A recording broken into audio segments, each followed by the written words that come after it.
Good morning, Madam President, members of the Council.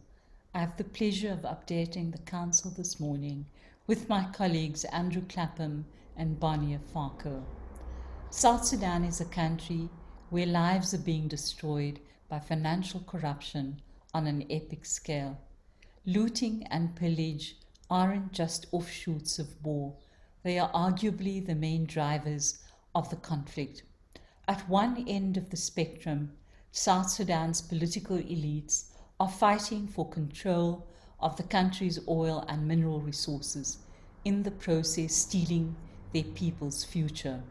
At the other, the soldiers in this conflict over resources are offered the chance to abduct and rape women in lieu of their salaries.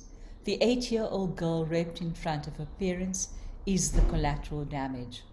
The most recent Social Progress Index report looks at the well-being of a society rather than GDP, measuring basic physical needs like food and shelter, essential services like health and education, as well as access to fundamental freedoms.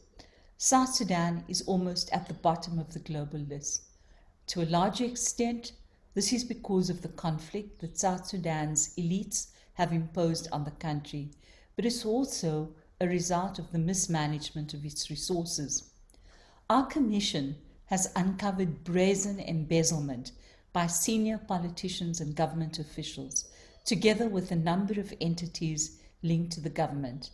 We can reveal the misappropriation of a staggering $36 million since 2016. It is worth noting that this is just what we were able to trace and may not reflect the whole picture. These represent illicit financial flows from the Ministry of Finance and Economic Planning and the National Revenue Authority. Shockingly, these South Sudanese bodies have been aided and abetted in these crimes by a number of international corporations and multinational banks. Some of this money has been laundered through the purchase of properties abroad. Indeed, these properties may well be in your countries. This should be of grave concern to the unity government, to IGAD and the African Union, as well as international donors to South Sudan. The result is South Sudan's oil-dependent economy is struggling, unable to compensate for the loss in revenue. To give a flavor of what's going on, a recent report to Parliament by South Sudan's National Revenue Authority indicates that approximately $300 million has been lost in the last 3 months alone, while the Economic Crisis Management Committee reported that $3.1 million was missing at the Directorate of Nationalities, Passport and Immigration. Battered by conflict and corruption, South Sudan has now simply run out of foreign exchange and is unable to prevent the depreciation of their pound. This situation is compounded by the system of dual exchange rates, which is abused by political elites who have access to hard currency at discounted rates, while hyperinflation and the COVID-19 pandemic have deepened poverty for the civilian population. The black market inflation rates have reached more than 20% in just 2 months. Layered on top of crisis after crisis comes the COVID-19 pandemic, exposing the structural inequalities that have remained unaddressed for decades. If restrictions on the importation of food continue and food prices continue to shoot up, there is a possibility of food-related riots or other forms of social unrest. Madam President, every year I find myself talking about the revitalized peace agreement. But let's be honest, it's far from revitalized. Implementation of key areas have stalled, particularly around security sector reform. While the COVID pandemic can take some of the blame, the lack of progress poses a threat to the peace process. This is clear in the escalation in violence in central Equatoria, Jonglei, Lakes, Unity, Western Barghazal, Warrap states, and the Greater Pibor administrative area. A breakdown in the ceasefire with armed groups in the Equatorials has also fueled the violence and already displaced thousands of South Sudanese civilians.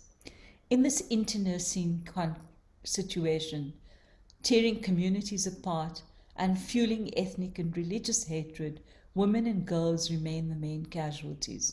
The lack of accountability for serious international crimes being committed demands the attention of member states of this Council. The African Union and IGAD urgently need to ensure that Chapter 5 of the peace agreement is implemented and that the necessary legislation for establishing the hybrid court and the Commission on Truth, Reconciliation and Healing is enacted so that the full range of transitional justice measures can be realized. Without this, the cycle of destruction and impunity will not be broken. After a 2-year delay, South Sudan's leaders finally formed the unity government provided for in the revitalized peace agreement. The impasse around the allocation of states and the appointment of state governments has largely been resolved. However, this has come at the cost of women. The Commission notes the spectacular failure of the unity government to appoint more women to positions in government in compliance with the 35% quota set out in the revitalized peace agreement. Only a single woman nominated by the SPLMA/IO has been appointed as a governor, which violates a key provision of the peace agreement to increase the participation of women in government. South Sudanese women are justly furious about this betrayal. Madam President, there is a reason for the gender quota. Sexual and gender-based violence in South Sudan is extraordinarily high, a situation that has also been exacerbated by the COVID-19 pandemic. Lockdown restrictions, while necessary, also created an environment in which violence against women thrived, including the heinous crimes of sexual slavery, the abduction of women, and the trafficking and sale of children, including girls. The Commission received credible reports of the abduction and sale of children in the course of cattle raids in Jonglei State. Sexual exploitation and abuse by government officials is rife in South Sudan.